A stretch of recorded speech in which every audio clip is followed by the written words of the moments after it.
On May 24th, 1969, while waiting for a flight, she met Richard Crafts, who was 31 years old and who would be her future husband. So she was do we like him? No. Okay, never meet a man. Never. Richard was born in New York City on December 20th, 1937. He's a Sagittarius, so that makes him 10 years her senior. Growing up, he attended private school, but didn't exactly excel. He went to college for a little bit, but soon dropped out and joined the Marines in 1956. There, he gravitated toward aviation and became quite proficient at flying helicopters. He trained on a fixed right-wing aircraft. Do not ask me what that means. Sure won't. And quickly became certified as a pilot in the late 1950s. Cool. All right. Throughout his time in the Marines, he had many assignments in Southeast Asia, and he didn't return to the U.S. until 1966. So he's still a pilot. And as such, a trained pilot, he had a hard time finding a job until he landed a job with Eastern, which at that time was one of America's largest and busiest airlines. Okay. So obviously, Eastern and Pan Am both flew out of the Miami airport. Although his job kept him busy, he still had a good social life. He was very outgoing. He had a lot of friends. And when he met Hella, he was already engaged to someone else. Oh, what a dog. However, that didn't stop his and Hella's relationship from blossoming. Uh-oh. So yeah, we don't like Richard. They had an on again, off again relationship for many years. I don't think Richard ever married the other person. And so Hella and Richard on and off for a long time. They fought quite a lot. They had kind of a volatile relationship, but they always like wound up together in the end. In 1975, Hella fell pregnant with Richard's child. And in November of that year, they got married in New Hampshire. Okay. The following year, 1976, the family bought a one-level ranch home in Newtown, Connecticut. Hella had their first child, and over the next couple of years, they had a couple more kids. They had 3 kids. Damn. Their combined income exceeded $125,000 a year, so they were making really good money. Yeah, they were killing it. This put them at the top 5% of wage earners in America in the 1980s. Damn. So they're both still working for airlines, making a lot of money. Richard, as was their family dynamic, was the one who handled most of the finances, which enabled him to spend a lot of their money on his passion, which were firearms. Oh, God. This isn't great. Nope. But unfortunately, there was more wrong things in the marriage than just Richard's hard-on for guns. For guns. Also, the hard-on for guns, replace guns with anything that is expensive. And there's like the reason why getting married doesn't mean you automatically have to combine finances. I know this was a different time, but like I would be so divorced if Bill knew the dumb shit that I spent my money on. Like I have to keep that private. I mean, you meet as adults. You're 2 adults who have had their own set of spending habits their entire lives. And been paying their own bills their entire lives. In our circumstance, you and Corey kind of combined things because you met a long time ago. Yeah, we met when I was 20 and we like did a lot of things together. That makes sense. That is, I didn't close my own personal checking account until like a couple years ago. Just because we had so many weird little I don't know how we ended up with so many fucking bank accounts, but it just gets to be annoying at that point. It does. But yeah, Bill and I just keep all that shit separate. We're like, it's working. If it stops working, we'll circle back and talk to each other about it. But like, well, I also know some like married couples who like one of them is really fucking bad with like credit and the other one can't stand being in debt. Like if it's $10 in debt, they're like, absolutely not. That's my marriage. And the other one, not that great with money. in a nutshell. So yeah, I mean, I don't think there was, let me just say, there was no resistance to me being like, let's not combine finances, and Bill like wiped sweat off of his forehead. So he'd seen all the weird shit in my apartment. It was like, yeah, let's strapped to your not. sinking ship. Let's not. Anyway, just, Separate accounts, separate credit. you don't have, just because you're married doesn't mean you have to do that. And you can always go the way of, let's open a checking account that's combined for bills that we always, like every paycheck you put money in there, and then you just have the household bills come out of the account. That's totally fine. I feel like we've been in true crime so long that it always freaks me out when any one member of a household is in complete control of the finances. It just makes me very uncomfortable because we've heard too many horror stories of specifically women, not having access to any of their household fucking income. And Hella's a working gal. She's earning that money. They're both making really good money on their own. That's her fucking money. That's her fucking money, and he's spending a lot of it on guns. Uncool. And the other things. So, like I said, and especially when it's like guns, I feel like that's just a red flag. How many do you need? It's just a red flag for like other shit, though. Yeah. So, right? It kind of freaks me out. At least in Richard's case, he would leave for days at a time and not tell Hella, A, that he was leaving, or B, where he was going, or like C, when he would be home. He would just like go. But I mean, was she aware of his wife, though? She might not have asked questions if she knew that. Like the woman he was engaged to before? Yeah. I guess not married. They were engaged, but like. They didn't get married. Okay. But I think because they both worked for airlines, they were very much in and out of the house. Like, okay. People who work for airlines, they're like, your job gone is a literally travel. So yeah. I could see her not really questioning it. I don't think she wasn't questioning it. I think it was just like, I'm saying it this way, but also keep in mind the context of their careers. Not great that he didn't tell her like when he was leaving or where he was going, though. No. He, in addition to the financial abuse that we have already assumed, he would also physically abuse her. And he would spend money on whatever he wanted, including the guns, while he made Hella pay for all the household expenses. Fuck that. So he was making his own money to spend on whatever the fuck, all his toys. And he's like, oh, you cover the bills, though. All his murder toys. Yeah. We'll get to the murder toys. Great. In 1982, despite his responsibilities with the airline and his family, Richard decided to become an auxiliary police officer in Newtown. And I guess that's like a volunteer cop, which like should not be a thing. It's very Dwight Schrute. Yes, totally. So he wasn't even being paid for this time that he was spending like volunteering for the police, but he took it really seriously. Another fucking red flag. Hate it. Yeah. So 4 years later, in 1986, he was hired as a real police officer in the nearby town of Southbury, Connecticut.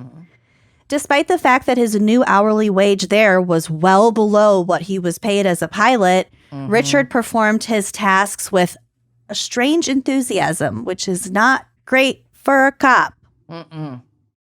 He even bought a 1985 Crown Vic, the same car that the Connecticut State Police used. Before he was hired as a cop? Probably. Or after, just so he'd have this car both when he was at work and at home. Well, he was hired as a real cop in 86, and this was an 85 Ford Crown Vic model. Okay. So probably when he got hired as a real cop. But he used his own money to deck it out with radios, antenna, police lights, and a siren. Yuck. Yeah. So he was like playing cop while also being an actual cop and like getting super jollies out of it. Hate it. Meanwhile, throughout Richard and Hella's marriage, Richard continued to see other women, which we could have predicted considering the fact that he was engaged when he met Hella. So Once a cheater, always a cheater in some of these cases. You lose them how you get them. Hella was aware of this, but she didn't leave him. I kind of got the feeling that she was just like, I got my kids and we have plenty of money and you're gone most of the time anyway. So like, listen, there's always a million reasons not to leave. We don't, no judgment from us. I think she took it for a while, but however, in the summer of 1986, after confronting him about a bunch of long-distance phone calls with the suspected lover. Yeah, while she's paying the household bills, which would include the fucking phone. Right. I'd be so livid.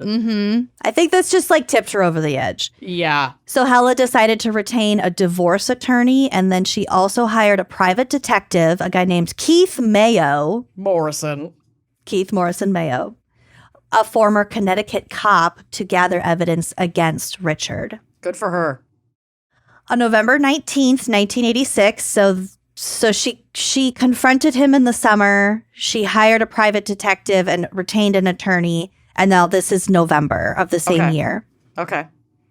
She's been busy. Shortly before Thanksgiving, I will point out. At the age of 39, Hella disappeared. That morning, the family had plans to drive to Richard's sister's house in nearby Westport. However, when they got there, Hella was not with them. And Richard just like gave some lame excuse of where she was. And like no one heard from Hella after that visit. What the fuck?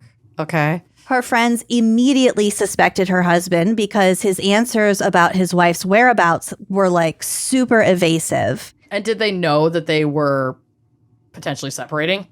Yeah, I think so, because Hella had reportedly told her friends, quote, "If anything happens to me, don't think it was an accident." Okay. Wow.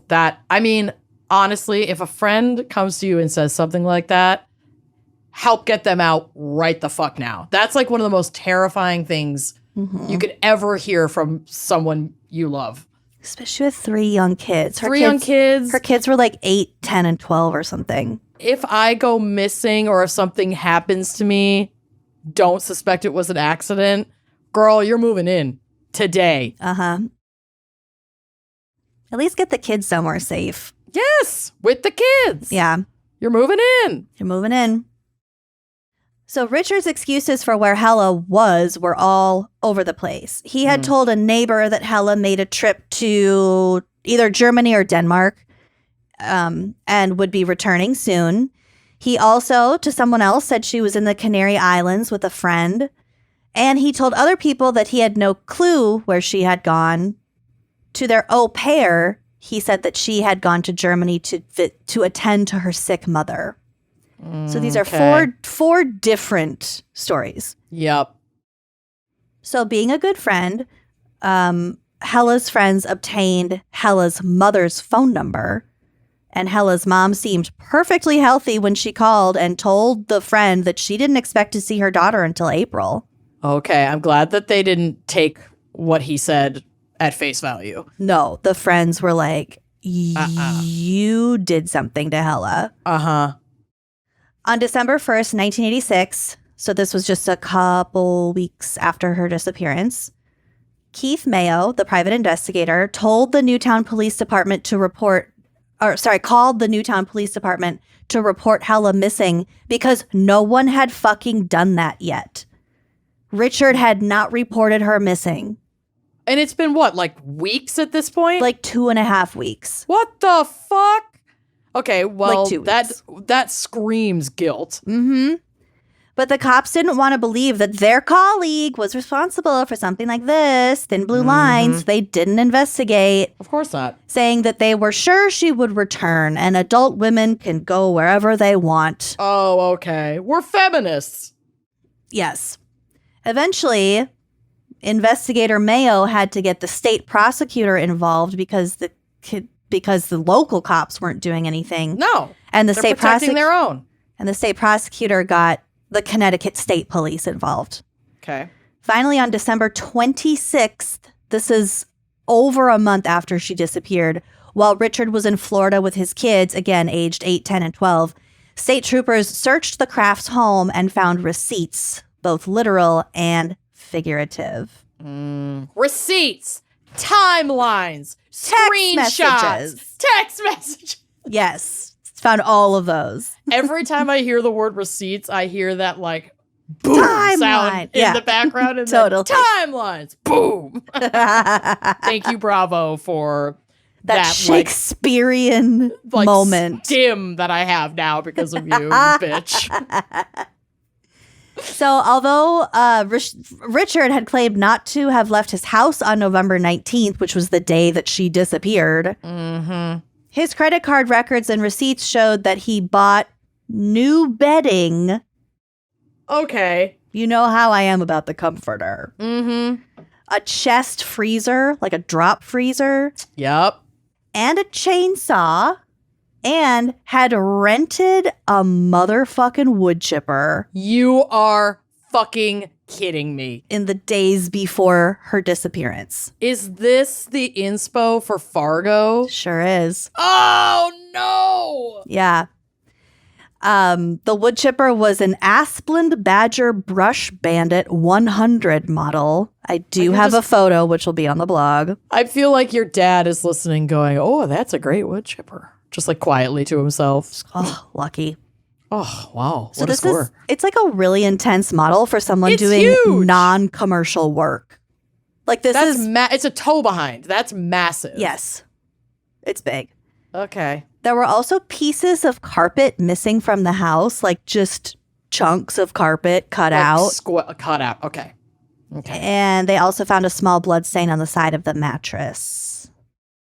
At some point around this time, Hella's car was also found in the Pan Am employee parking lot at JFK Airport. Uh-oh.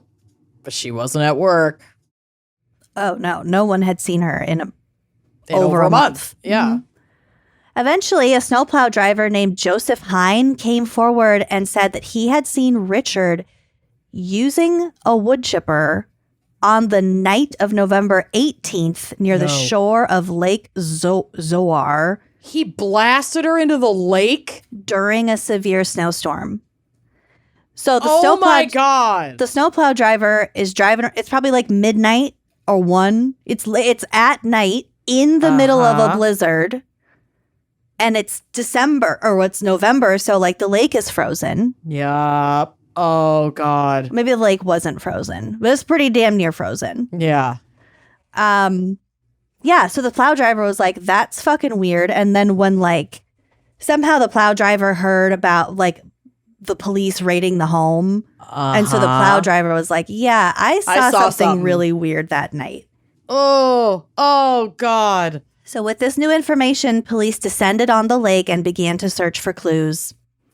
Without a body as evidence, the forensic investigation was led by Dr. Henry Lee of Forensic Files fame. Dr. Lee. Dr. Lee. They found a ton of like little pieces of metal along with less than 3 ounces of human remains, including a tooth that had like a unique dental work, like a crown on it. A toenail covered in pink nail polish. Bone chips, 2,660 bleached blonde human hairs, fingernails, and type O blood, which was the same type as Hella's. Oh my God. Just like strewn around. No, I'm going to throw up. Oh my God. Divers also found the chainsaw that was purchased by Richard, even though he tried to like sand off the serial number. But they have ways to like revive those serial numbers. 1,000%. Also, so they knew the chainsaw was his, and they also found traces of blonde hairs stuck to the chainsaw, even though he threw it in the lake. Yeah, because he's an idiot. He didn't bother to clean it off. He just thought that dumping it in the lake, he thought they would never find it. And if they did, it wouldn't have a serial number and blah, blah, blah. He's a dumbass. He's a dumbass. And a piece of shit. Police theorized that in their bedroom, Richard first struck Hella unconscious with a blunt object, possibly a police flashlight. Those things weigh like a lot. Yeah. So that would explain the blood stains found on the side of the mattress. Then carried her body to the freezer where he left it for some amount of time. They had like a deep freezer. Well, he bought that chest freezer. Oh, right. Oh, fuck. So he bought that freezer. Yeah, he bought all those suspicious things like within the few days leading up to her disappearance. Smart. Yeah. Then Richard had taken Hella's body out of the freezer on the night that he was seen at the river by the witness, chopped it into several large portions with the chainsaw, then put each portion through the wood chipper. This is like making me lightheaded. I know I'm also high, but holy shit. It's gruesome. It's so gruesome. And of all the ways to get rid of a body, this is one of the most like violent and gruesome processes. And like extra. It's too much. It's way too much. The police believe that the dismembered pieces of Hella's body were scattered into the river and the area around it. They also never found the freezer itself. It was probably somewhere else in the river. Yeah, he got rid of it. But they had the receipt for it, so... So they knew he had it, yeah. Yeah. But leave it to the justice system to provide a huge loophole. Richard couldn't be tried for causing his wife's death until state agencies officially recorded her as dead, and the absence of an identifiable body posed obstacles to that conclusion. And they didn't have enough viscera or blood to say that this yep, person she said died. They couldn't have survived it. We'll talk to, that's like what, corpus delicti? We talk about that in my case too. Oh, good. It's a thing. After a forensic dentist confirmed that the tooth that they found was a match to Hella's dental records, the Connecticut State Medical Examiner's Office accepted this evidence and issued a death certificate for her, and Richard was arrested for Hella's murder in January of 1987. Thank God. I mean, I think given all of the circumstantial shit around this, you would have to be pretty blatantly ignoring evidence to not charge him. Yeah, I would hope that there's enough like bend in the law to allow for something that appears this glaring. Well, and even the cops were like, okay, buddy, we can't protect you anymore. You chopped up your wife. Yeah, plus this is just like an arrest. It's not, he still has to go to trial. Due to extensive publicity, because Richard's trial was moved to New London, Connecticut. The trial began in May of 88, and forensic evidence was key, obviously. However, on July 15th, 1988, a mistrial was declared after the jury became deadlocked 11-1 in favor of conviction when that one juror walked out of deliberations after refusing to vote to convict. Well, I sure hope you liked that clip. If you did like that clip, make sure you are subscribing to our YouTube channel, leaving us a nice review, and joining us on Patreon for even more video content, audio content, salacious content all around. Come join us. Treat yourself.